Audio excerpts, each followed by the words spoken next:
Bruxelles, un ANPRS, les attentats, la Belgique cherche des airponts. Une minute de silence, 7h58, et l'aéroport de Zaventem pour débuter cette journée du souvenir, une messe 18h la cathédrale Saint-Michel pour la centilitre-turée. Bruxelles devait, mercredi 22 mars, multiplier les cérémonies du souvenir, un ANPRS, les attentats qui ont fait 32 morts et des centaines de blessés dans la capitale belge. Depuis mai 2016, une commission d'enquête parlementaire examine minutieusement toutes les informations relatives aux attaques de l'aéroport et du métro Maelbeek. Elle a déjà procédé 150 auditions de policiers de terrain, de magistrats, de responsables politiques et de dirigeants des services de renseignement. Et examine quelques 5000 documents, confidentiels ou non, pour tenter de répondre aux deux questions. Ces attaques, les plus meurtrières dans l'histoire du pays, auraient-elles pu être visées et l'État belge, surtout préoccupé de réformer en permanence ses institutions, n'a-t-il pas failli dans sa mission de protection?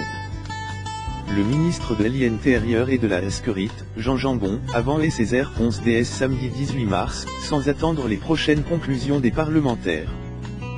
La question est de savoir si le gouvernement, la police, la justice, les services de renseignement ont commis des gaffes. Je ne le pense pas, expliquait ce responsable nationaliste flamand. Le ministre avait pourtant offert sa démission 2 jours après les attentats, et l'un des terroristes de Zaventem, Ibrahim El Bakraoui, un truand en fuite après avoir bénéficié d'une liberté conditionnelle, dépasse entre les mailles du filet la suite de l'erreur perçue d'un officier de liaison de la police belge en Turquie.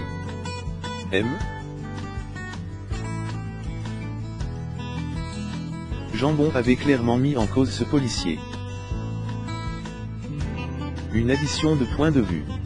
Accusé par son ministre, l'INPRS a été entendu par la commission et a affirmé qu'il ne disposait pas des informations nécessaires, ni de la part des autorités turques, ni de la justice belge, pour repérer le futur kamikaze, expulsé d'Ankara vers les Pays-Bas 8 mois avant les actions terroristes de Bruxelles.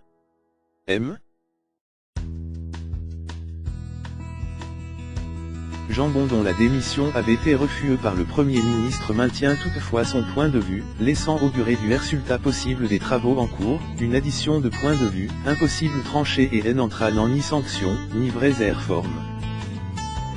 Georges d'Allemagne, député centriste et membre de la commission parlementaire, espère toutefois